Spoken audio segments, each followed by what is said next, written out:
The following program is sponsored by friends and partners of Kingdom Connection. Because of the generous gifts of people around the world, we have raised nearly $300,000 to support the victims of the recent hurricanes that have ravaged the southern United States. This extraordinary response has enabled us to send trucks full of supplies, as well as to partner financially with local ministries to aid the relief efforts that are already in place.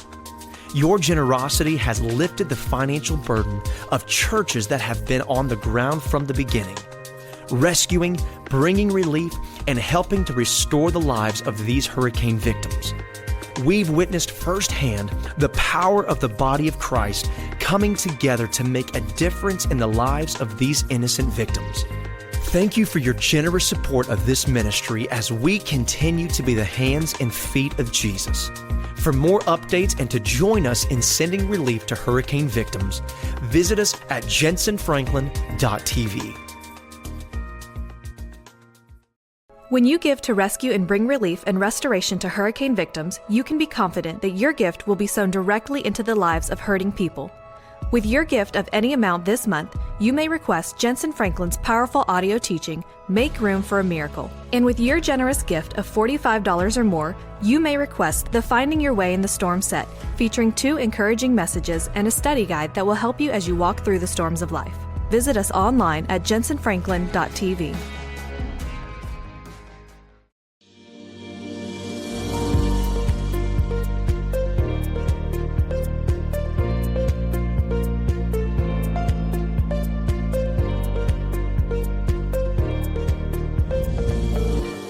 Turn with me real quick to 2 Kings chapter 4. Let's begin reading with verse 32. When Elisha came into the house, there was a child lying dead on the bed. He went in therefore and shut the door between the two of them and prayed to the Lord.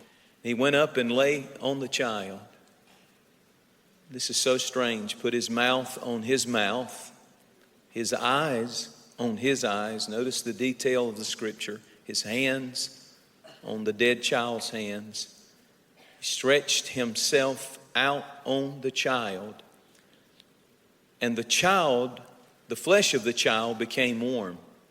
He returned, walked back and forth in the house, and again went up and stretched himself on him. Then the child sneezed 7 times, and the child opened his eyes. I want to talk to you about this amazing story. Life was not there in this child until the 7th sneeze.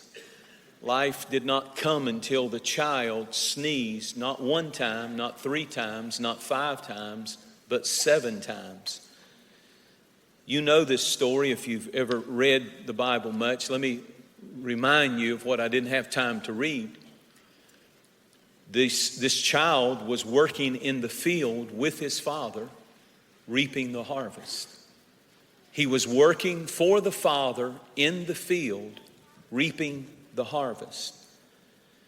And it was the heat of the day, the Bible said. And the child had something happen mentally to him. The sun, many believe, the sun caused a sunstroke, probably is what happened. And when the child had an issue because of the heat or the pressure of the day, working in the field for his father, he cries out suddenly to the father, "My head, my head." And the father said, "Take him to his mother." She takes him, and it feels lifeless, but take him to the seat of his origin. Take him back where the child in him can be resurrected. A lot of Christians are crying, "My head, my head." The pressures of life, the irritants of life, the sun, so to speak, beating down on them. But the child's miracle happened when this mother laid him in the bed, and the Bible said she had made a bed for the supernatural in her house, and she lays this child. And when she lays him in the bed, she's putting him in miracle territory. And the Bible said she sent for the prophet, and the prophet came.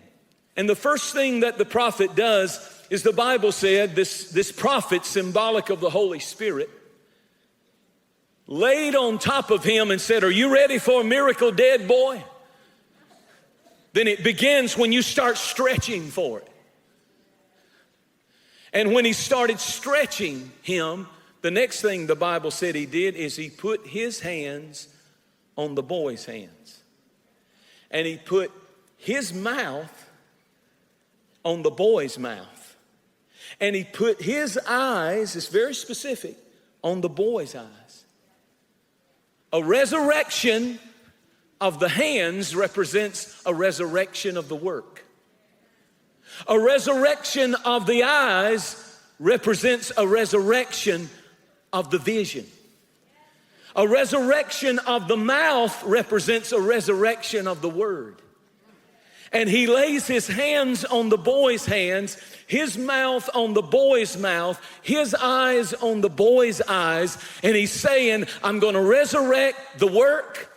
I'm going to resurrect not only the work, but I'm going to resurrect the vision, and I'm going to resurrect the word of God in your mouth. I'm telling you that when we get down and we feel weary and we feel like we're caving in mentally, the Holy Spirit wants to walk into our life and put his hands on our hands and say, the work is not going down, it's coming back up.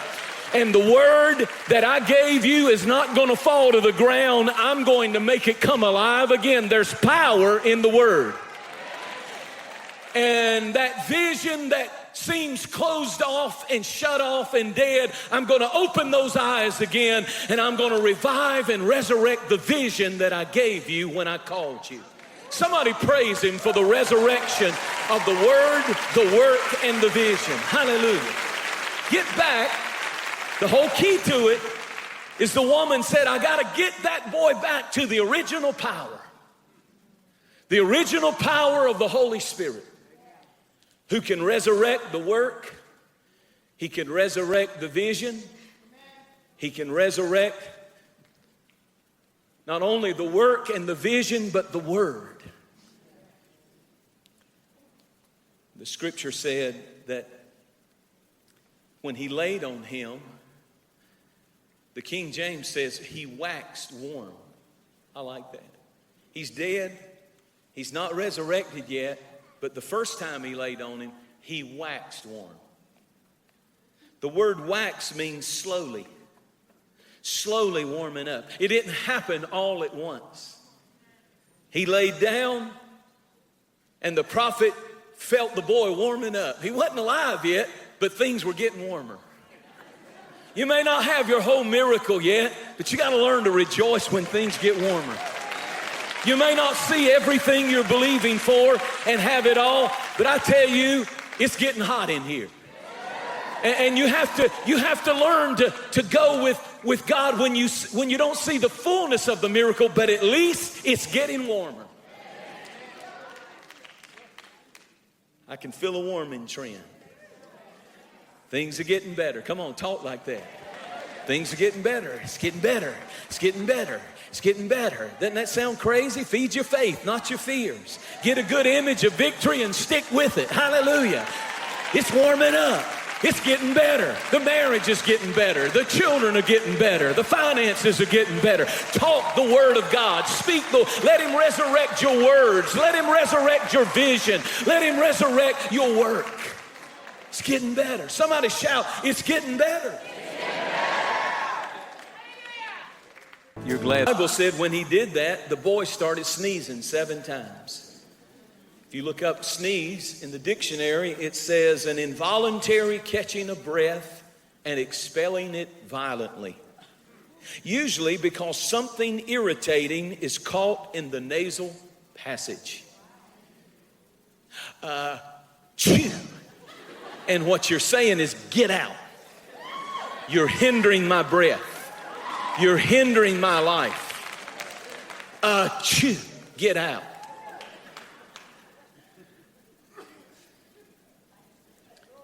And there were seven sneezes in the book of Acts. The church started out powerful, on fire, winning thousands and thousands of souls, turning cities and the world upside down, signs and wonders and miracles and power and glory. But then something started hurting the body of Christ and its ability to breathe in the wind of the Holy Spirit. And they had to sneeze. We have to sneeze the 7 sneezes.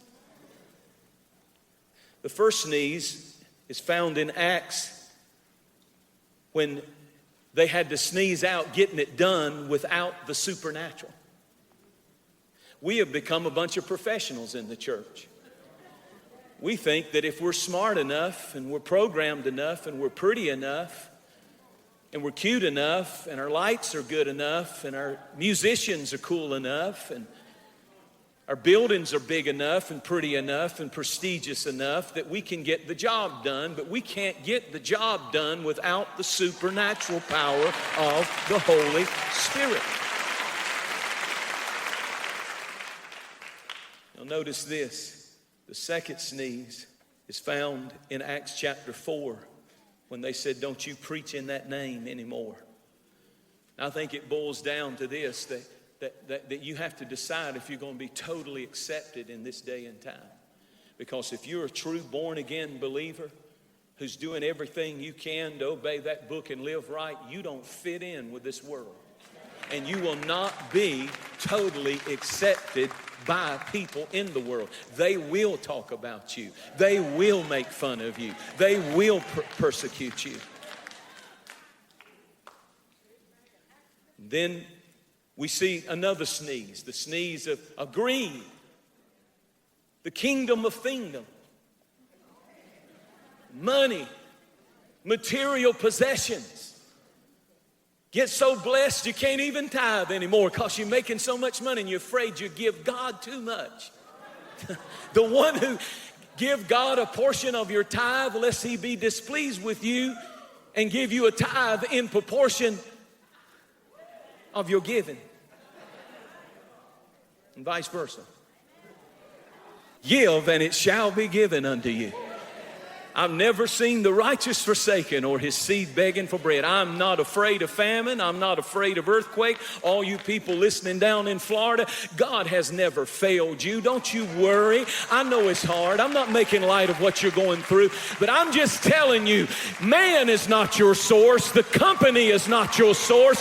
You're going to have to go back, not to the brook and not to the widow. You're going to have to go back to your source. Your source was never the brook. Your source was never the birds. Your source is God, and God never runs out. He will supply all your needs according to his riches and glory. Somebody needs to hear that. Give him a great praise. I'm going to keep preaching, but give him a great praise. The fourth sneeze is murmuring. The Bible said the people started murmuring in the book of Acts. I think it's the 6th chapter, because some of the Jewish widows were getting treated better than the Gentiles, and they had this thing going on, and they were murmuring. But I'm just complaining, talking down. You want to get the life of God back in you? Stop murmuring. Stop complaining. Stop whining. Would you like some cheese with your wine? Stop whining. Winos in the church. Just whine all the time. God don't want to hear it. He left a long time ago. Come on, church. Let's quit whining. Let's sneeze that out. We've all had hard times. We've all gone through struggles. It may be dark. It may be tough. It may be hurtful. But you know what? You don't start talking and murmuring and complaining and finding fault. You throw your hands up and you praise the God who can change things. Focus on the good. I said focus on the good.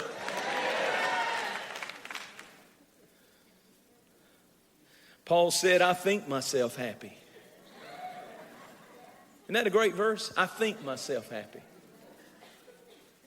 You keep on murmuring, you're going to think yourself depressed, fearful, discouraged, tore up from the floor up. Quit murmuring and start being thankful for what you do have. The fifth one is fear. The Bible said that they were persecuted and they were fearful. We have to sneeze out the fear of failure, the fear of rejection, the fear of people. I hate fear. I've had to fight it my whole life. I do every time I walk to the pulpit. But I have found that fear is never, ever going to encourage me if I give a voice to it and listen to it. You have to shake it off, and you have to go in confidence and in faith, knowing the Lord is with you. Let me give you another one. In Acts chapter 10, it's the six knees. You know what it is? Prejudice.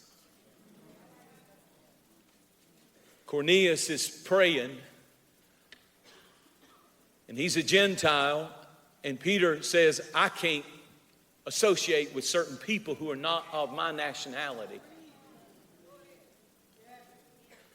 Prejudice had gotten in the church, but God gave Peter a dream. And he saw all of the things that were supposed to be unclean, and God said, kill them and eat. And he had to have that dream several times, and by the time that God got through with him, he understood, because somebody was knocking on his door saying, there's somebody that has seen an angel, and they sent me to tell you to come to my house. He perceived, this is of the Lord. What God calls clean, let no man call unclean. We got to sneeze prejudice out of the church. We got to sneeze this. You are not superior to anyone because of the color of your skin.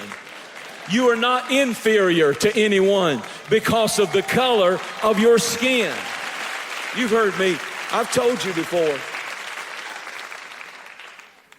I went and preached for a large church in Atlanta one time, and I'll never forget walking in. And just me being white all my life, being raised in, I can't help it. And I walk into this church, and all I've ever seen is white Jesuses, on the little picture frames, and sweet, blonde-headed, blue-eyed Jesus in sandals, and hippie Jesus. You know the one I'm talking about. That's all I've ever seen. And I walked into this black bishop's office, and he had a black Jesus.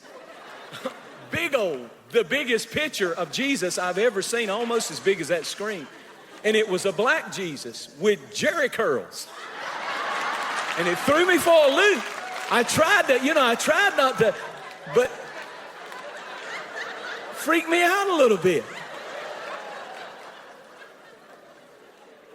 Then I went on a mission trip one time to Mexico and preached, and this Hispanic pastor had a Jesus with a sombrero on in his office. I'm like, well, would the real Jesus please stand up? He's all of them.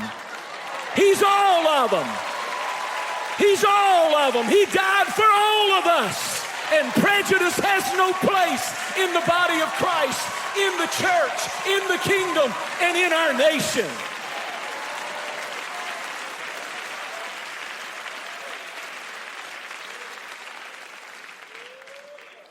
Hallelujah. There's one more sneeze.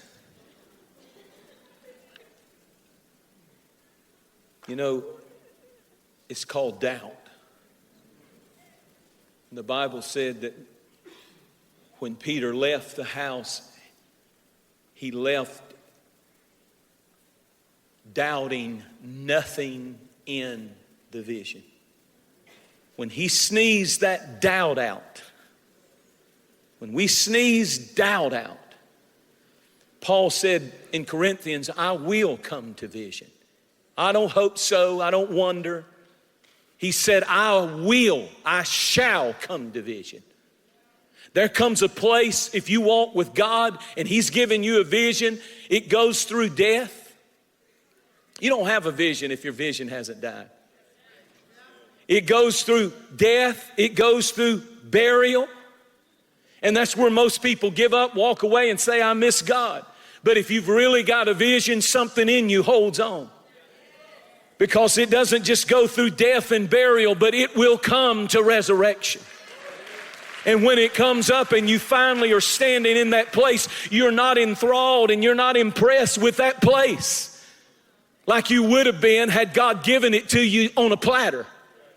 It's something about the fact that when you do stand in your place of destiny, it's not the place that you are amazed by, it's the God who put you there that you're amazed by. He doesn't want you caught up in your stuff. He wants you caught up in Him for His glory. And I'm praying for the seventh sneeze, that you would leave this room doubting nothing. I'm walking by faith, not by sight. I'm not doubting. God has spoken to me and He will bring it to pass. My children will be saved. My body will be healed. My life will be blessed and purposeful. I will be free. I will know God's plan for my life. I walk by faith, doubting nothing. Everybody say that. Doubting nothing.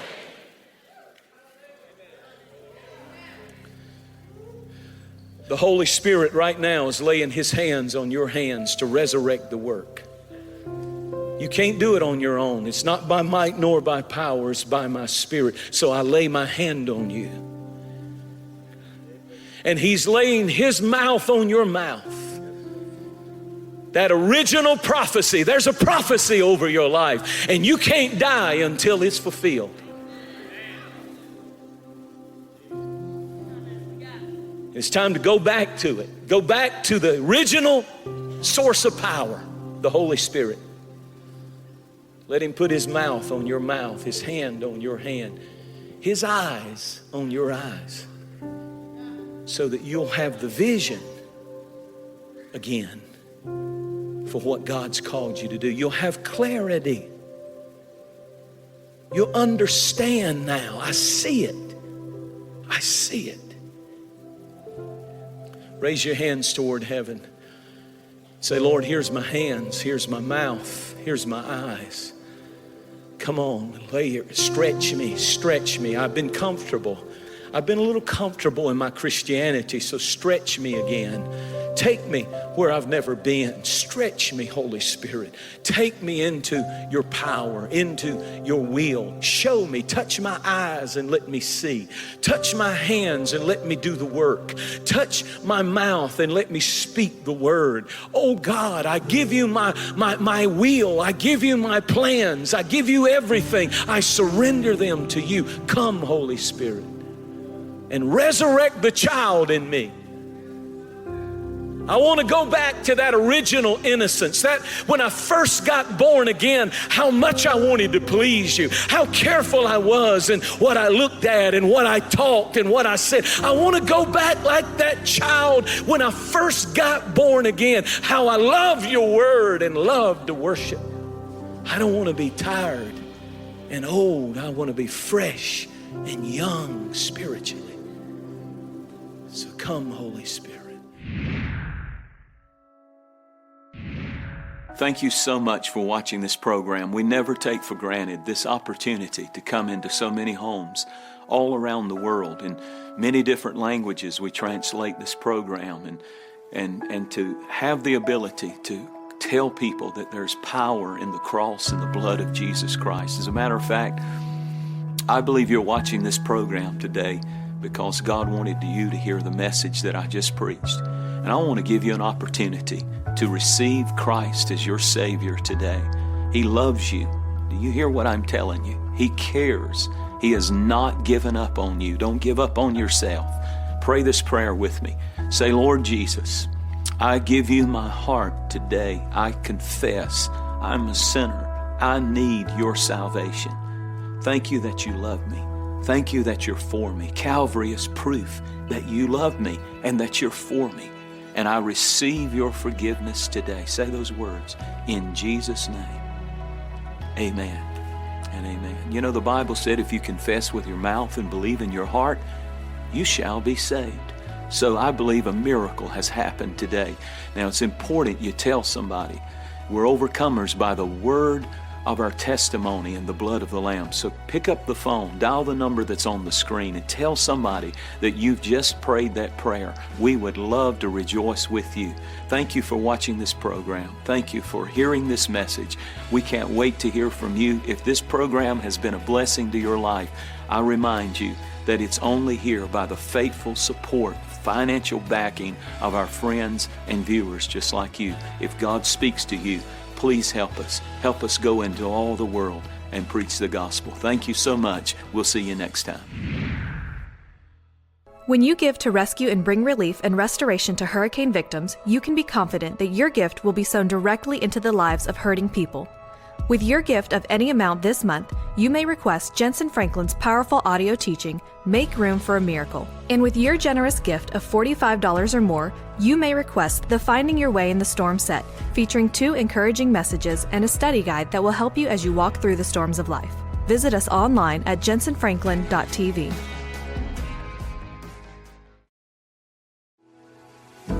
Hi everybody, this is Pastor Rich and Robin Wilkers from Trinity Church in Miami, Florida.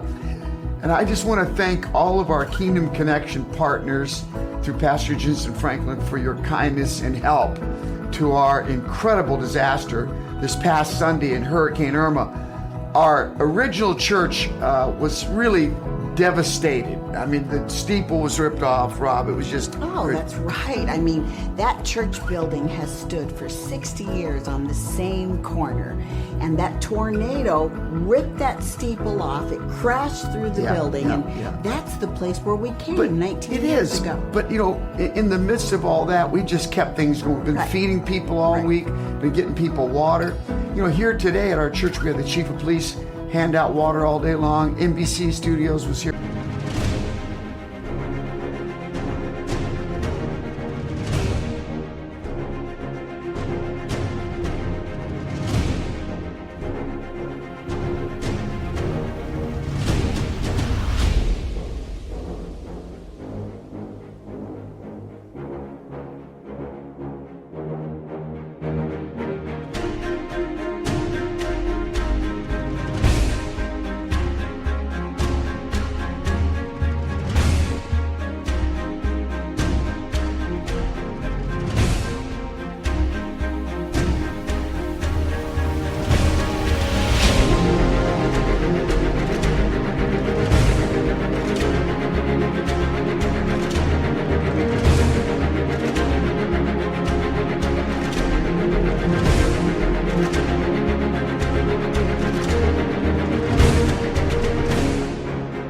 Locally to put it on. So, I mean, God is helping us continue to be committed to our community.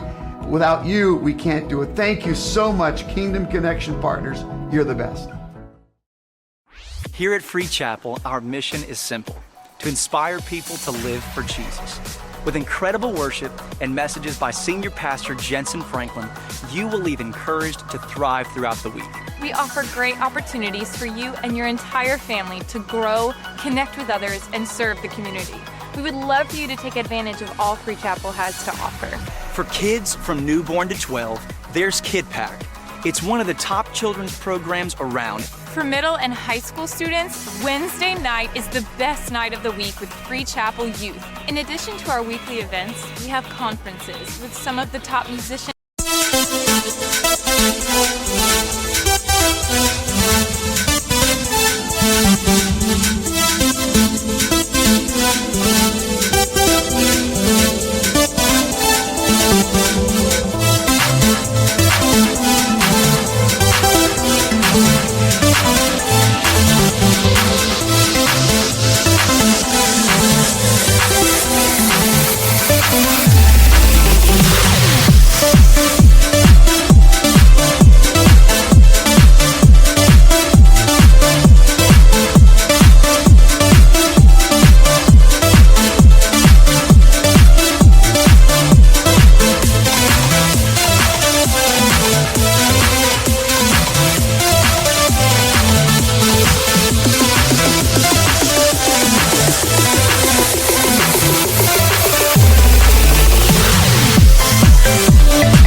around the world. For more information on all we have to offer, a great place to start is freechapel.org. So come, I invite you to join us at one of our campuses this Sunday here at Free Chapel, a place to call home.